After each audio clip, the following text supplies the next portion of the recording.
Good day and welcome to the Foley and Lardner Are You Prepared? Rising Advertising and Labeling Class Action Suits web conference. Today's conference is being recorded. At this time, I would like to turn the conference over to Ms. Sivan Galinsky. Please go ahead. Thank you for joining today's web conference. The title of today's session is Rising Advertising and Labeling Class Action Suits. Before I turn the presentation over to our presenters, I'd like to briefly offer a few housekeeping items for your assistance. If you have questions for our presenters, we encourage you to post your questions throughout the program by typing them into the Adobe Connect Q&A forum. If time does not allow for us to answer your questions, we will try to follow up with you after the program. For audio assistance, please press *0. The program will last approximately 1 hour and is being recorded. Foley will apply for 1 CLE credit after the program. To be eligible for CLE, you will need to log into the Adobe Connect session with your first name and last name and email address. You will also need to enter the CLE code in a polling question that will be available once the code is read during the program. Please note, for those seeking Kansas, New York, and New Jersey CLE, credit are required to complete the attorney affirmation form that can be found in your registration confirmation email or access instructions. Please fill in the code that will be announced during the presentation and return the form to sgalinsky@foley.com immediately after the program. And now I'm pleased to turn the presentation over to our presenters. Good afternoon. I'm Craig Folkler. I'm a partner in the IP litigation section of Foley and Lardner. I'd like to introduce the other presenters who are here with us today. There's Joe Osborne, Vice President and Assistant General Counsel of Treehouse Foods, Inc., who, unfortunately for Joe, has had quite a bit of experience in dealing with consumer class actions.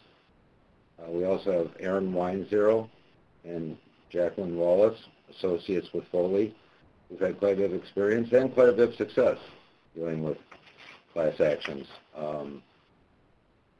The big issue we've got, we all know, is that the class actions have become a problem for businesses all over the place. We think that's largely, as a matter of fact, it's apparent. It's a growth industry for the class action plaintiffs' lawyers bar. There's a lot of reasons for the growth. The other types of class actions they had been bringing, asbestos, tobacco, things like that, dried up. The states keep passing more and more expansive consumer protection legislation. And the courts, unfortunately, have been giving plaintiff-friendly interpretation to the requirements for class certification, which we'll be discussing as part of the program today.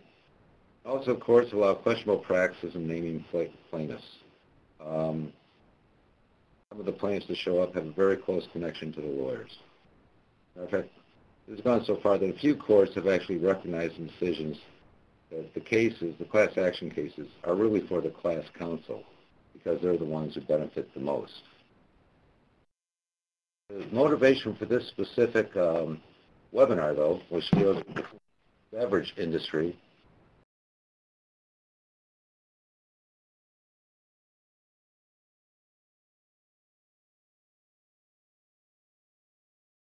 against food companies. Now, that's a loud class action, but it pales in comparison as we move through the years since then. By 2012, that number had increased to 102.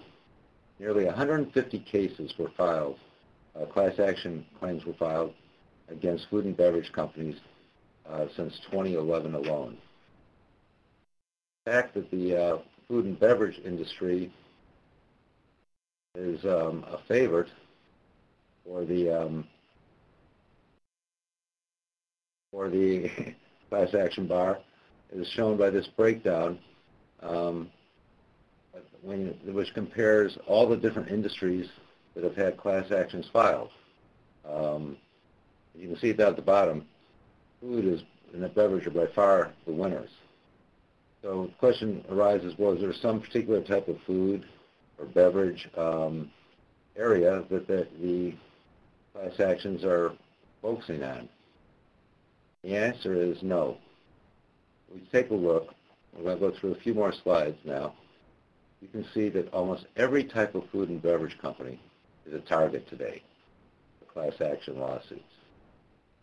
Whether it's drinks, energy drinks, whether it's desserts, whether it's soup, yogurt, coffee products, almost anything you can imagine It's become a target for the class action plaintiffs bar. We've got one more slide. We'll give you a second to take a look at this one. We've got, and by the way, the list we just showed you is not exhaustive. There's actually been actions filed since these things were prepared. These slides were prepared, and they were prepared very recently. One area that's been hit pretty hard in terms of claims across the board, almost all types of products, are the use of the words natural or other terms that imply natural or not processed, or we've got unpasteurized, raw. They've been widely attacked as deceptive. Now, the basis for claiming that certain natural claims are not true, the raw claims, is there arguments that the products contain synthetic ingredients, perhaps GMO ingredients. Well, it's even gone to just the way the ingredients were processed, products were processed. These cases have gotten so widespread. I'll give you a few examples of them. We've got Go Lean is Hardy All Natural. And in this particular case, there was a question about whether some of the ingredients in them would be considered not natural according to FDA guidelines. Go to, this is another one that Cashy unfortunately got accused of. Although this one, if you look inside the heart on the package where it says more for your heart, there's nothing artificial. Unfortunately for this company, Discovery disclosed that they had some documents where their own definition of artificial didn't comply with their claim.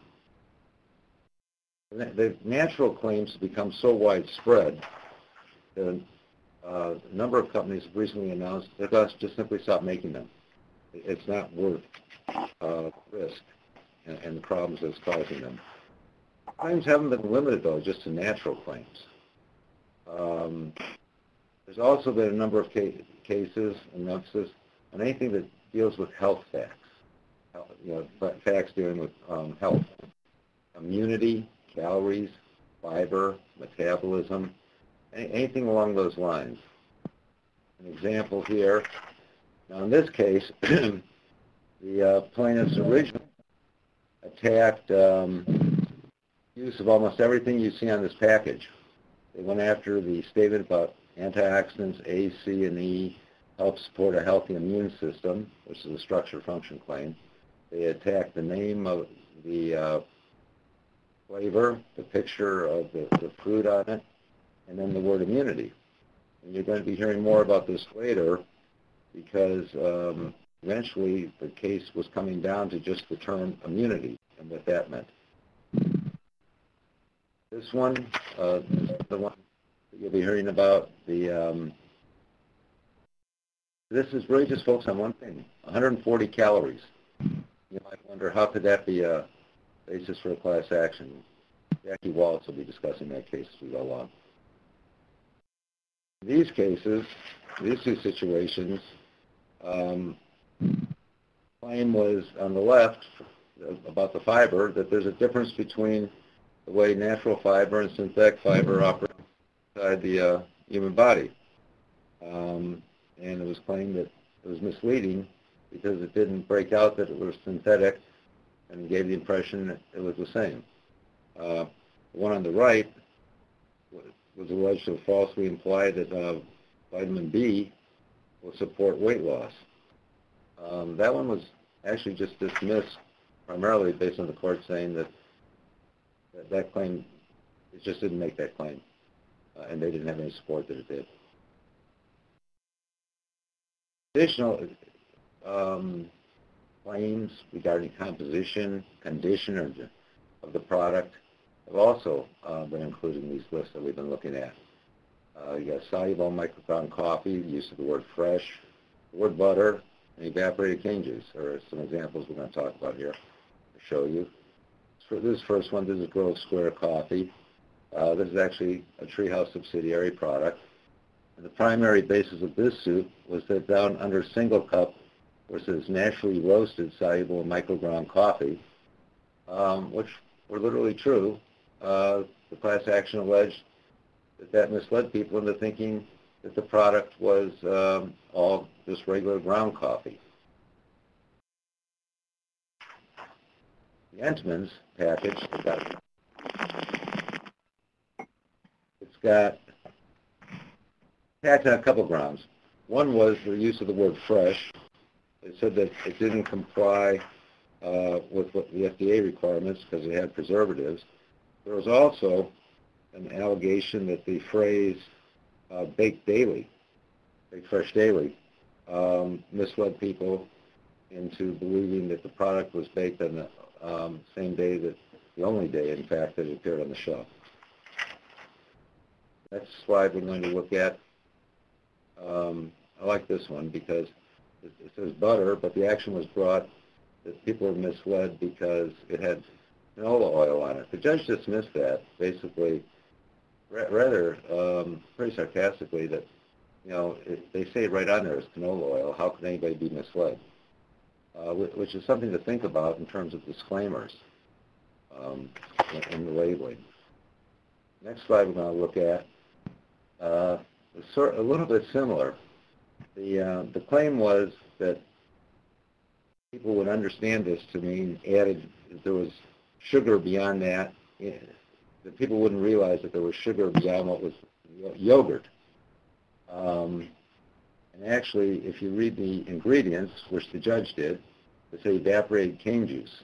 And that was considered a sugar, and they said that, well, people wouldn't realize that. Also, if you look at the nutrition information, there's 20 grams of sugar. The judge in this case, which I don't think you can count on judges in all the cases doing this, said that all the consumer had to do was to read the nutrition information and the ingredients, and they'd know what was in the product. Also, the product did not expressly say no added sugar. That was alleged to be implied just because it wasn't on there. Recently, there's been some new types of claims being added to these class actions. Misleading geographic origin, which I think is sort of surprising. Undisclosed payment for product endorsement, which I think might be ridiculous. And then just lack of substantiation. Dealing with the lack of substantiation last, some states aren't going to allow under their laws a claim for lack of substantiation for a claim. Other states, that incorporate Section 5 of the FTC Act will allow it. But going on to the geographic origin being misdescribed. In this case, the picture on the right is the package for the beer. It talks about its, global premium beer, things like that. And then it's got the Japanese figures. It has the Japanese design on it and the name. The allegation is that people think it's imported from Japan. If the label on the left, this is going to be an interesting case. On each bottle, they expressly identify that it's made in the United States by Anheuser-Busch. That is not on the outside package. So we'll have to wait and see what the court does with this. And I think that some of the discussion we're going to hear about attacking class certification might be applicable to defending a case like this and what consumers are really understanding when they see these packages, whether they're all really what they're looking at, whether they're all really being deceived. This might be, I think, is maybe shows the extent that they want to go to, they being the plaintiff's bar, to bring these claims. American Heart Association certified, meets criteria for heart-healthy food. Well, the FTC, has taken the position that if you have an endorsement and it's paid, you've got to say that's a paid endorsement. The allegation in this case is that this is a paid endorsement. The American Heart Association was paid to endorse the product. Firstly, I think it's pretty obvious, just with the word certified and meets criteria for heart-healthy food, that they don't get to use this certification unless it passes their criteria. The fact that they were paid to analyze it isn't the same as a paid endorsement, and we'll be anxious to see where this goes, because I think everybody on the phone knows that food products are loaded today with different types of certifications and requirements that confirming that they meet different requirements. This time,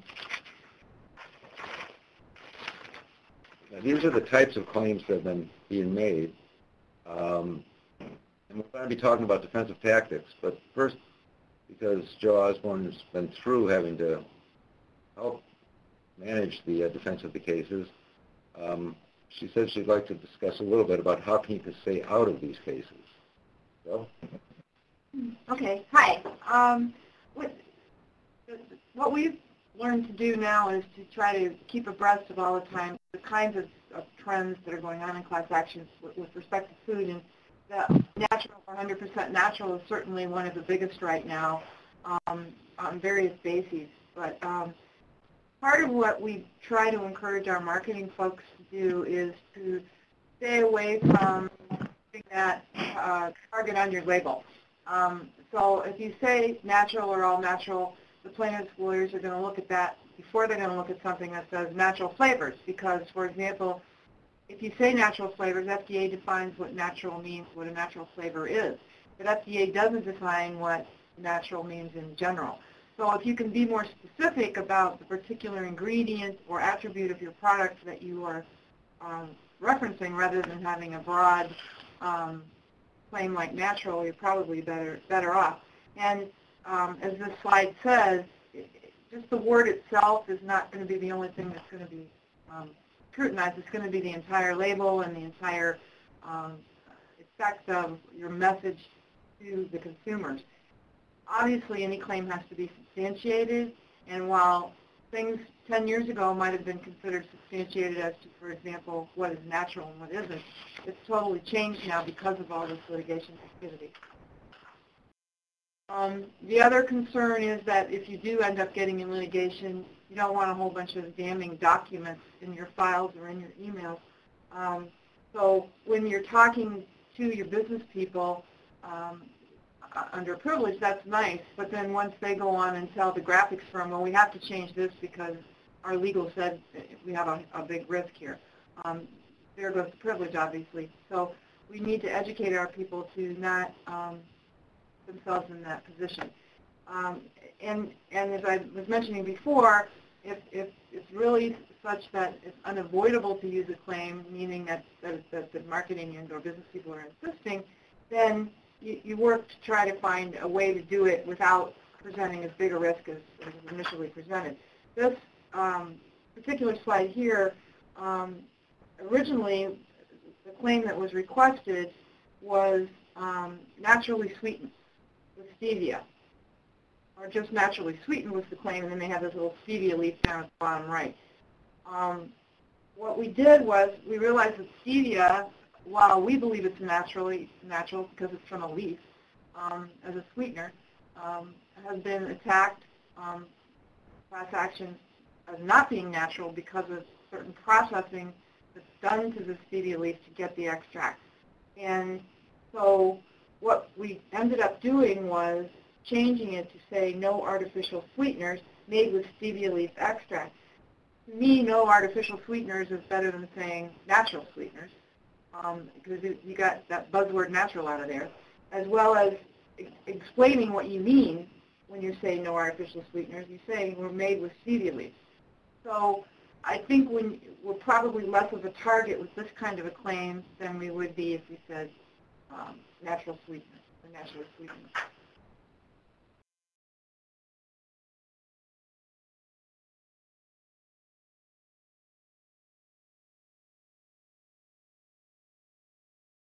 Did as best we could as far as reducing any kind of risk, but what happens is that doesn't necessarily matter. You could still be a target. This class action, as Craig mentioned, originally was based on the fact that it says naturally roasted, soluble, and microground coffee, which plaintiffs originally said, well, nobody knows what that means. You should have said instant coffee, but a lot of times these plaintiffs' lawyers don't do their research. They just file a lawsuit and hope you'll pay them off to go away. What they didn't realize was that microground coffee is not instant coffee, for one thing. They also alleged that consumers would not know what soluble was. Turned out of the 9 plaintiffs, 4 or 5 of them did know what soluble was. So they didn't prep their witnesses. They didn't do the research. They didn't actually prepare any kind of appropriate allegations and claims. And then this ultimately came down, I don't know if Craig's going to talk about it more, but it came down to the fact that we had done exactly what Via, Starbucks has a product out called Via, and it called it naturally roasted, soluble, and microground coffee, just like we did, and we had a very similar formula. Starbucks then changed to call it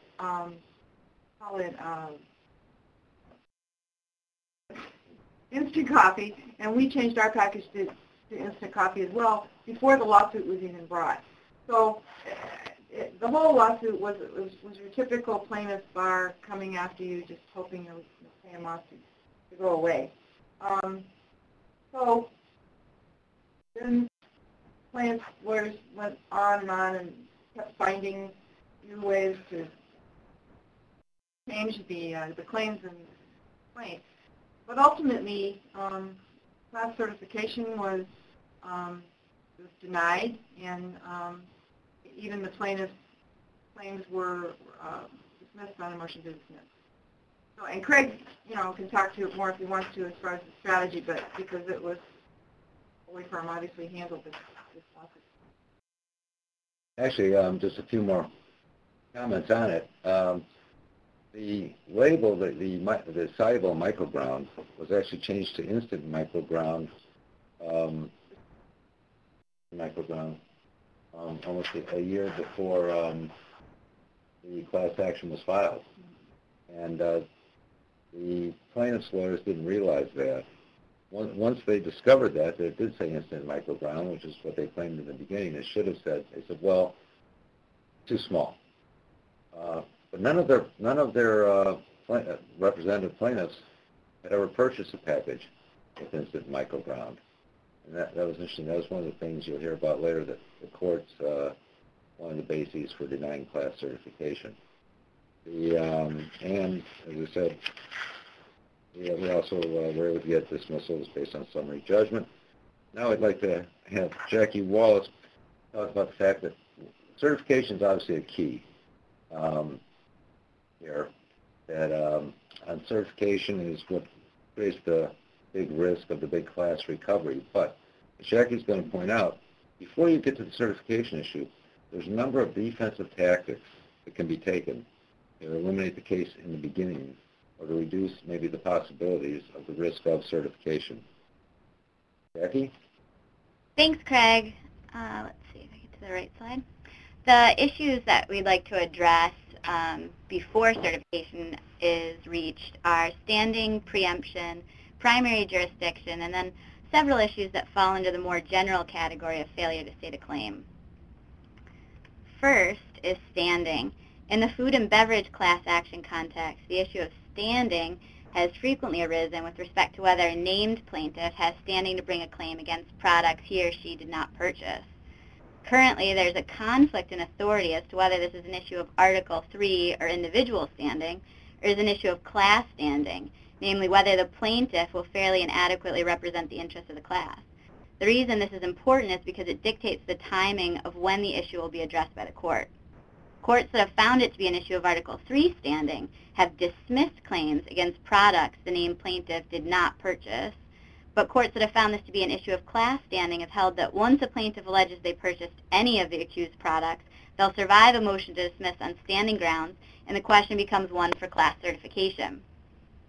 Some courts, however, have taken a middle ground approach, finding a named plaintiff as Article 3 standing to pursue claims against products he or she did not purchase, but the limitation is that so long as the products and the alleged misrepresentations are substantially similar to the products actually purchased by the named plaintiff. This approach allows the court to dismiss claims that clearly would not survive class certification. The recent case law suggests the trend is to apply the substantially similar approach, and so while it may no longer be sufficient at the motion to dismiss stage to argue a named plaintiff has no standing to assert claims based on products he or she did not purchase, in order to limit potential claims against you, you should consider moving to dismiss claims against products that were not purchased and that are not substantially similar to the products actually purchased or the alleged misrepresentations. The next issue is preemption. Preemption occurs when the federal government intends to exclude state regulation from a particular field. In some instances, preemption is found to be implied, and in others, it's express. And in the food and beverage class action context, preemption is expressed due to the Nutritional Labeling and Education Act's express preemption provision. The provision itself prohibits the states from establishing any requirements that are not identical to FDA-mandated or approved language, rules, or regulations. So basically, as a result, any claims that seek to apply labeling requirements different from or in addition to the FDA rules or regulations will be found to be preempted. And in the case that Craig has already referenced involving Weight Watchers diet ice cream bars, plaintiff alleged that Weight Watchers misrepresented the number of calories in its product. Plaintiff claimed that its independent testing, which was done in accordance with FDA guidelines, indicated that the product's calorie content was 20% to 36% greater than the calorie content listed on the box. The court dismissed the claims as preempted, and the court found that the FDA permits the total number of calories measured by any one of 5 methods to be as much as 20% greater than the calorie count listed on the label.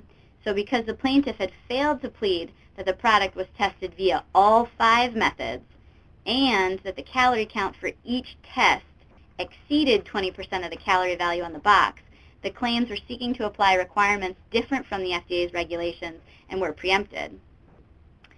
Some courts have even taken the express preemption provision beyond actual FDA requirements to include non-binding FDA position statements. So in a recent case against Chobani Yogurt, a court denied a motion to dismiss claims as preempted, finding the FDA's position through non-binding guidance and warning letters was that use of the term evaporated cane juice violated the FDA's regulations requiring that ingredients be declared by their common and usual name, here, sugar.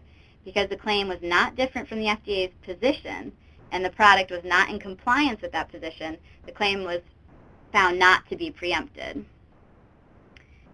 The doctrine of preemption can also be used to dismiss claims in terms that are impliedly deceptive when read in conjunction with FDA-mandated or approved language on packaging or advertising. So, for example, in the case mentioned previously against Sobe LifeWater, the plaintiff argued that its fruit and vitamin claims, which were specifically found to be preempted by the court, were brought and related solely to its claim that the product was deceptively labeled as all natural. The court held that plaintiff couldn't avoid preemption of the fruit and vitamin claims on this basis alone, and the court held that plaintiff could not state a claim against the all natural labeling because once the preempted statements regarding fruit names and vitamins were removed, plaintiff's claim was based on a single out-of-context phrase found in one component of the label, and plaintiff's selective interpretation of that phrase could not support a claim. So in sum, express preemption is probably a viable strategy on a motion to dismiss if there is a particular FDA regulation, rule, or even a position on point, and if the packaging is in compliance therewith. But you should also consider whether there are any claims that are alleged to be deceptive based on preempted statements, and seek to have those claims dismissed as well, either as preempted or for failure to state a claim. So next is the primary jurisdiction doctrine. Under this doctrine, the courts may stay or dismiss a case or refer the dispute to an administrative agency, here the FDA, for ruling. Reasons for a referral include the fact that judges don't have experience with the issue, a ruling would risk usurping the FDA's interpretive authority, or would risk undermining the FDA's considered judgments.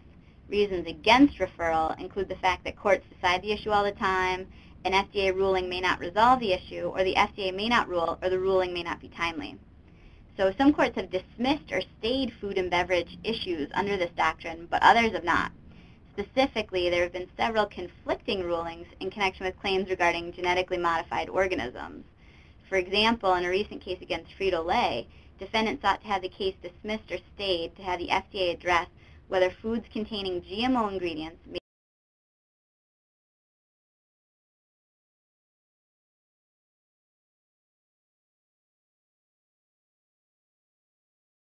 The court also found the FDA is unlikely to respond in a timely manner, and even if it were to formally define the term natural, that definition may not get rid of plaintiff's claims because it may not address the GMO issue, and it may not address whether a reasonable consumer is deceived by the terms all natural when a food contains GMO ingredients.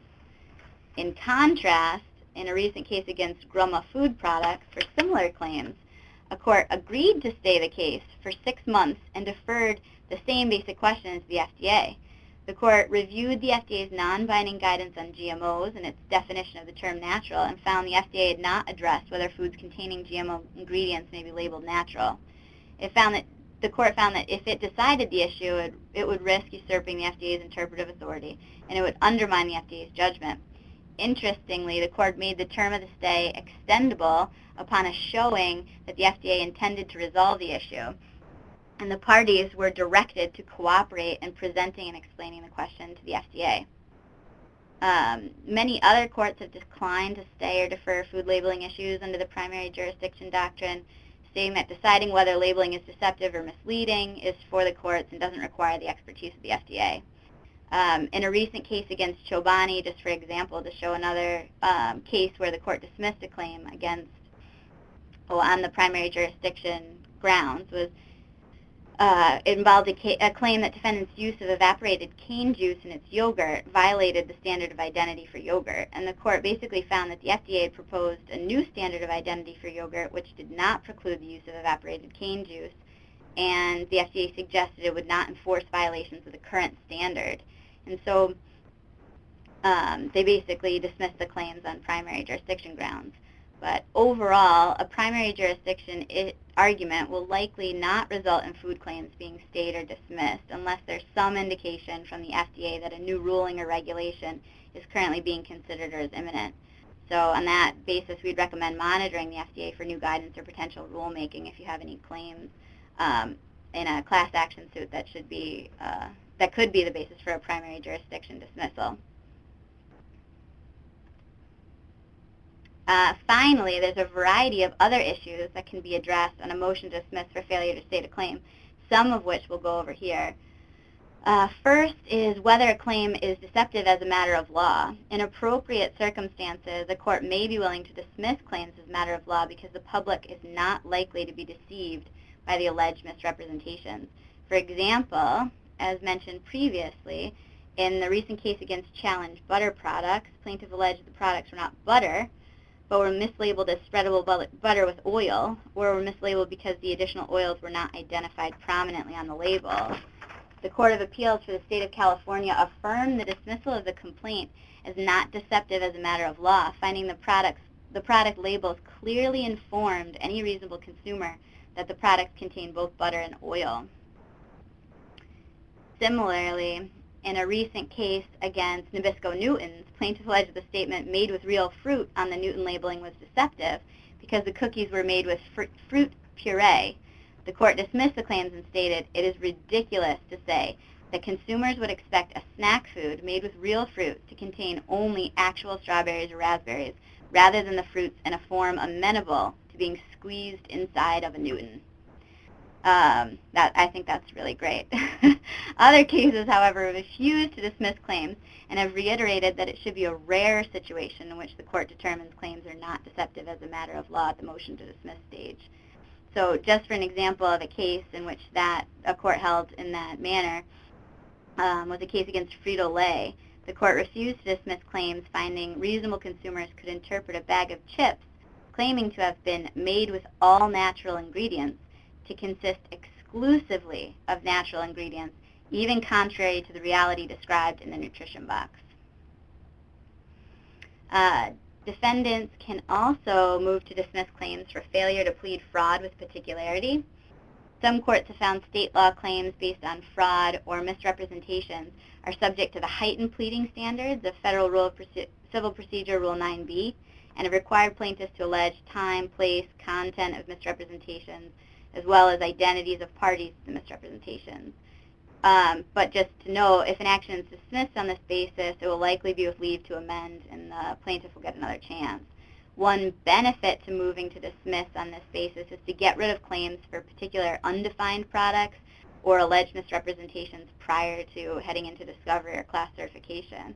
For example, in a recent case against Frito-Lay, the court dismissed claims as to unidentified potato chips and other snack food products for lack of specificity, which will just help in limiting what it is that you're actually litigating against. Another issue is reliance or causation. The state consumer protection laws require some form of reliance or causation, which plaintiffs are typically required to establish by alleging facts showing they saw the accused labeling or advertising prior to purchase. While many defendants have moved to dismiss on this basis, you should consider not doing so, because such briefing will give plaintiffs basically a roadmap for correcting their allegations in the complaint for discovery, depositions, for class certification, and for summary judgment. So it may be worthwhile to just hold off on making that sort of a claim and see what they're able to come up with on their own. Another issue is lack of substantiation. As Craig had mentioned, several courts, including in California, New Jersey, and New York, have dismissed claims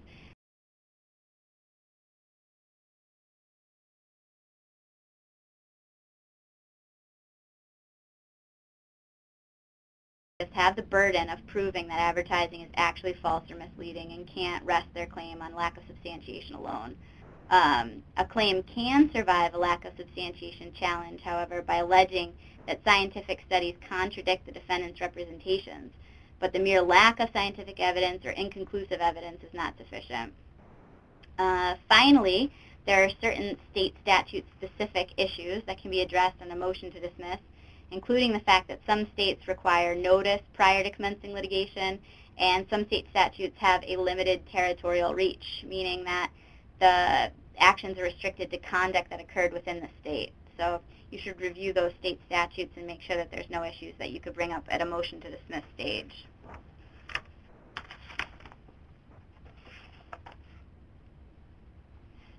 So now we'll turn it over to Aaron Weinzierl, who's going to talk about issues before certification, actually issues after certification is reached. Thanks, Jackie. So class certification can be the next stage of the litigation to limit plaintiffs' claims. And it's worth just a moment to refresh everybody's memories on the standards for class certification. To obtain a class, a plaintiff and his or her claims must meet a number of requirements. Here I list requirements under Rule 23B. Common questions predominate.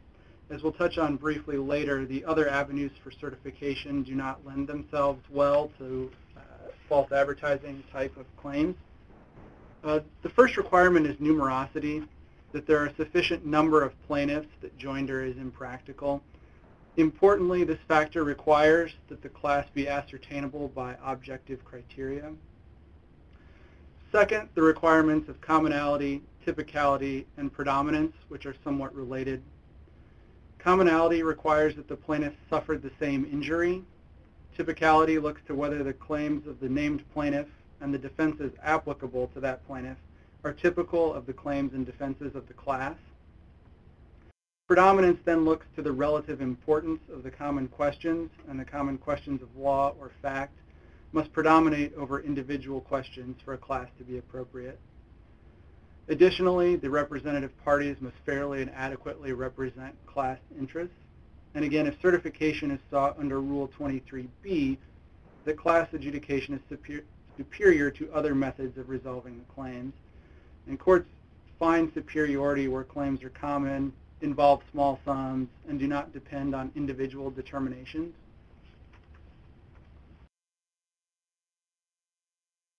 Importantly, however, in the context of consumer false advertising claims, there's a potential for individual issues to outweigh common ones. One thing to keep in mind, however, is that courts apply a lesser evidentiary standard at the class certification stage than they do later on at summary judgment. For example, one court phrased its decision as plaintiffs make a sufficient showing for the purposes of class certification, recognizing that the claims may not survive summary judgment later. The first and overarching issue is individual interpretations of product and advertising claims. If consumers interpret claims differently, there's less commonality and typicality across purchasers of a product. Keeping in mind that the class must be objectively identifiable. If a purchaser's subjective beliefs determine whether the purchaser is a class member, the class is less likely to be determinable on an objective basis. Additionally, these individual issues may outweigh common issues so that there's no predominance. Similarly, consumers' individual beliefs may impact causation, reliance, and materiality. Courts have declined to certify classes where the issues of reliance or causation varies from consumer to consumer.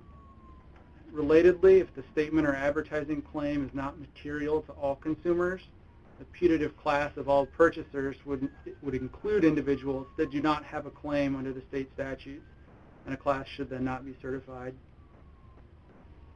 Classes should also not include consumers who did not see the challenge statement, did not have any failed expectations. As Craig mentioned before, the packaging unit can become important here. In the Kirin beer example, the question may be whether consumers view the individual beer bottles themselves prior to purchase, and whether it's the bottle itself or images on the six-pack container that cause any alleged confusion. Lastly, individual state laws may vary if there are plaintiffs from differing states. The varying state laws may create difficulties or complexity in class litigation. A couple other issues that are important to keep in mind at class certification are things that plaintiffs' lawyers may do to leverage settlement at class certification. They may seek certification for the purposes of obtaining an injunction just to keep the case going. On that issue, courts have recognized that these types of cases are not really about injunctions, but are about damages, and have generally rejected that attempt. Additionally, plaintiffs' lawyers may attempt to certify a nationwide class. These are often efforts to apply a single state's law across purchasers in other states.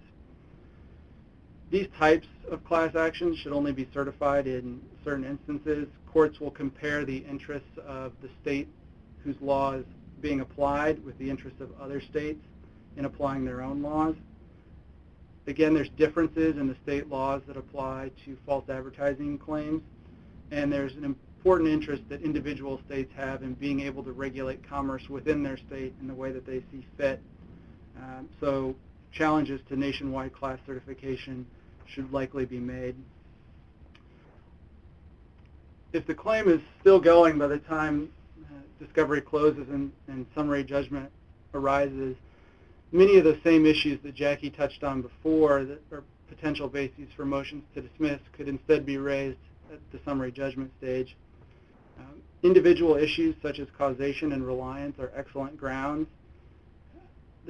The surge in class action lawsuits hasn't resulted in as many decisions on summary judgment, but what we are seeing is that decisions are increasingly relating to causation and reliance, consumers who didn't purchase a product or who were not exposed to the alleged false statement. If the plaintiff wasn't misled, there can be no causation or reliance. Additionally, when the claim is one not of literal falsity, but rather of an implied meaning of a packaging statement, courts can and should require evidence of consumer understandings beyond the plaintiff's individual subjective beliefs. Courts can and should look to Lanham Act cases and principles to require evidence of materiality and that the statement is misleading. This can come through direct consumer evidence or survey evidence. And the lack of evidence of interpretations of product statements to reasonable consumers can and has been the basis for successful motions for summary judgment. Relatedly, as many of you may know, the survey evidence that would be appropriate for consumer understanding is specialized and can be expensive, so this is an excellent opportunity for defendants to show their expertise and get rid of claims. Relatedly, then, Daubert challenges can become important at this stage. And lastly, damages. And here we're referring to the amount of damages as opposed to the fact of damage.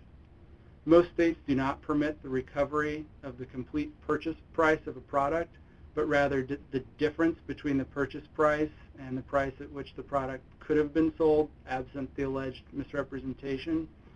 And here again, we've seen a few cases granting summary judgment to defendants where plaintiffs have not been able to offer a proper damages theory, and this is potentially another reason to wait until summary judgment to address some of the issues, as opposed to informing plaintiff's counsel earlier in the stage as to what the elements of their claims actually are. At this time, I'll turn it over to Siobhan, who's going to provide a CLE code. Hi everyone, thanks so much for participating today. You're going to see a polling question pop up on your screen. The polling question is for you to enter the CLE code. I'll read the CLE code twice. It happens to be all letters today. The code is GPML. That's GPML. Please make sure you enter that code into the CLE code polling question. The CLE code polling question will only be available for a few more minutes, so please enter that code now. I will be moving it off to the side of the screen so that our participants can continue watching the presentation, and I'll pass it along back to our presenters. Thank you.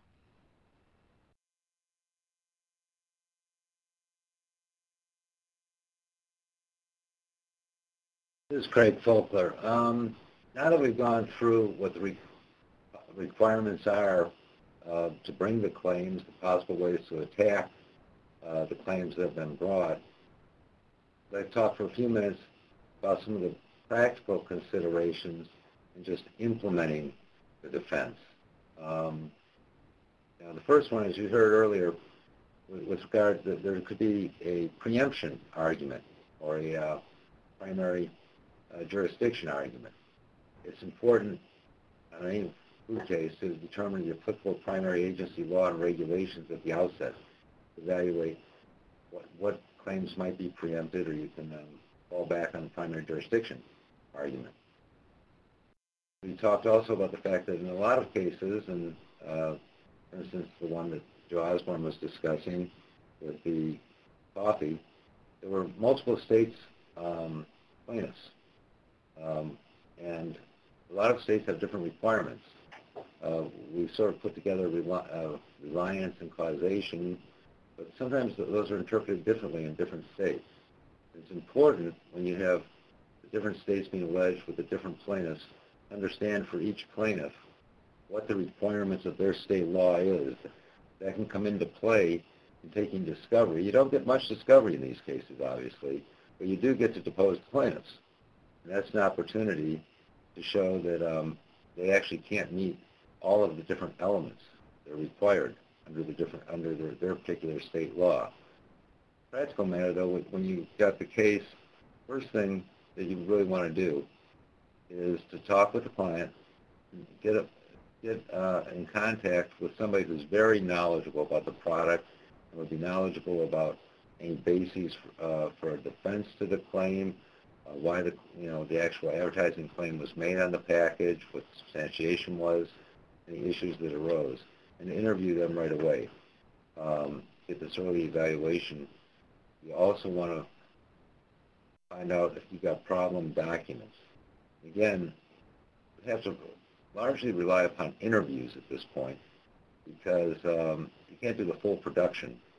But usually key people in the company will know who's likely to have the documents, who they would have corresponded with. As Aaron pointed out, there's a good chance, if it's an implied claim in particular, or scientific claim, you're going to need an expert. In evaluating how to defend the case, how rigorous your defense is, how far you're willing to go, you should get that at least an early evaluation of the need for the expert research, and quite often bring in the expert.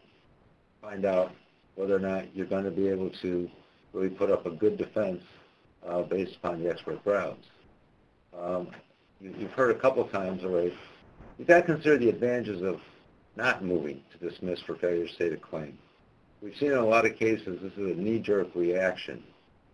As Jackie pointed out, there's situations where you can eliminate some vagueness from the pleadings, which is going to eliminate or narrow the scope of discovery.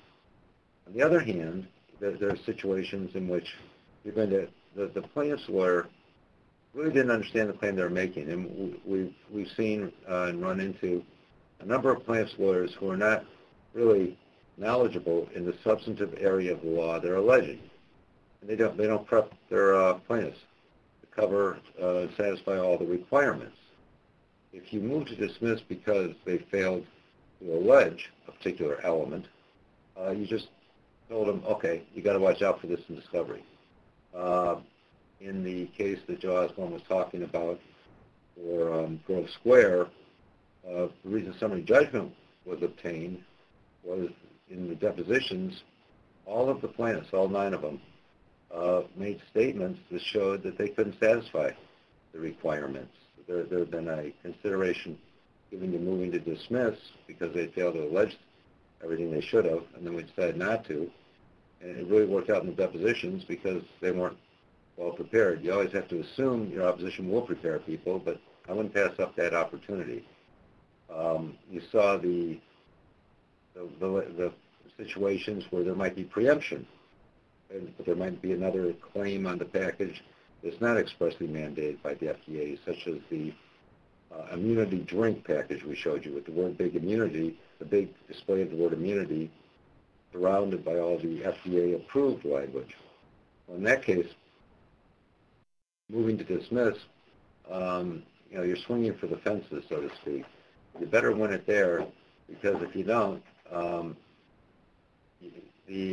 as far as summary judgment later be concerned, the plaintiffs know exactly what they need to do to try to satisfy what the plaintiffs were relying upon. Whereas if you don't move to dismiss right away, there's a good chance in the depositions that they're going to say they relied upon or they were misled by things that are FDA approved. So those types of strategy considerations early in the case are fairly important, and you don't just do an automatic motion to dismiss. I think it's sort of obvious, too, if you have multiple actions instead of trying to consolidate. That's just a cost-saving thing.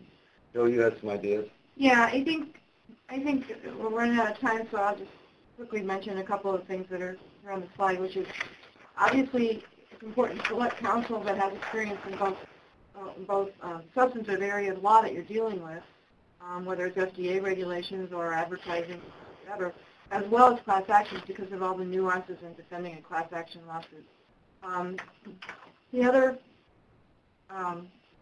things to remember are that if you are sued, you have to up front decide how much this could really hurt you.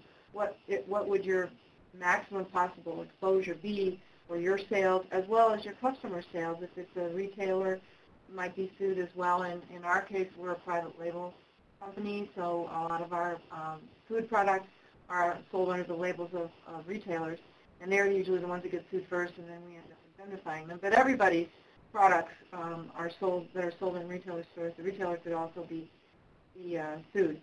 And then at the end, obviously, we in this side of the bar believe that these lawsuits are all brought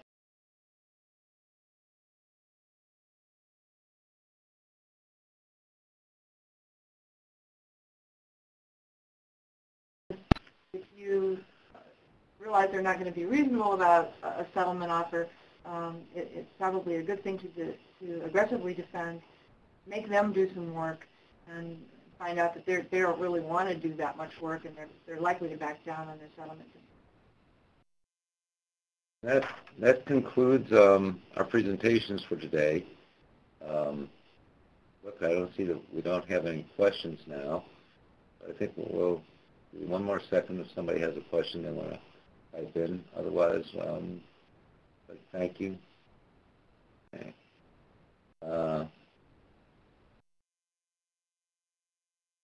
Questions? No questions, then I guess if you'll take a look at the survey for the program, we'd appreciate it. It helps in, there's a series of presentations that are going to be made on a bunch of issues in the area, and your feedback will be helpful.